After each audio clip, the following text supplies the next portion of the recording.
Agad magmayo ang mudo ko simo. May surya na ita. Kag parte naman sa ano ang istorya naton, aber? Hindi ba na siling mo sa una, kagi kasiman? Hoy! Kagi ko siman.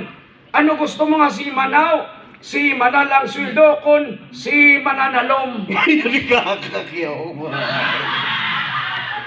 Ano man nga si Man ang bot mo silingon? Siman ba lang sa barko blago bra? Ayaw susa. Amo na kaning bot mo silingon? Ikagi gidi. Kagi ko si Man sa barko. Ate sige be, tilawan tagit biton kung kagi sige siman be. At ilawan mo ko, sige dali lang, ugasan ko na yung boulevard ko. Buisit yaw. Abo kaya silingon nga tilawan, testingan bala, testingan ta ka. Tistingan mo eh. Ay, way, klaro, roket ya.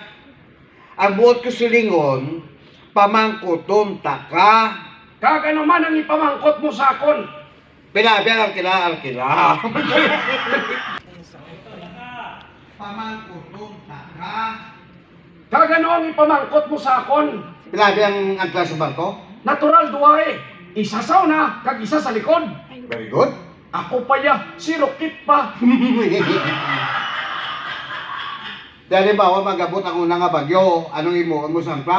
Natural, ihulog ko ang unang angkla. Kag magabot, abi ikaduha nga bagyo, ano ka? Natural, ihulog kong ikaduang angkla. Kung magabot pag inabing ikatatlo nga bagyo, Ihulog kong ikatatlong angkla. kung magabot pag inabing ikapat nga bagyo, Natural, ihulog ko man ang ikapat nga angkla. kung magabot pag inabing ikalima nga bagyo, Natural, ihulog ko man ang ikalimang angkla. dali lang lang, Rocket. No, nga man nila marbanwa-banwa. Di kaya nakuha sa 5 ka bangka, abang ka. Kuha sa 5 ka angkla. Ikaw yung marbanwa-banwa sa din kayo nagkuha sa 5 mo kabagyo. Ha? Din kayo mo kakita nga, dungan din magabot ang 5 kabagyo. Binuang na yung imo, Ilmar. Ha? Ano pa ha? Ginpangulog ko man ang 5 ko kaangkla eh. Eh, yun di ka. Kaya.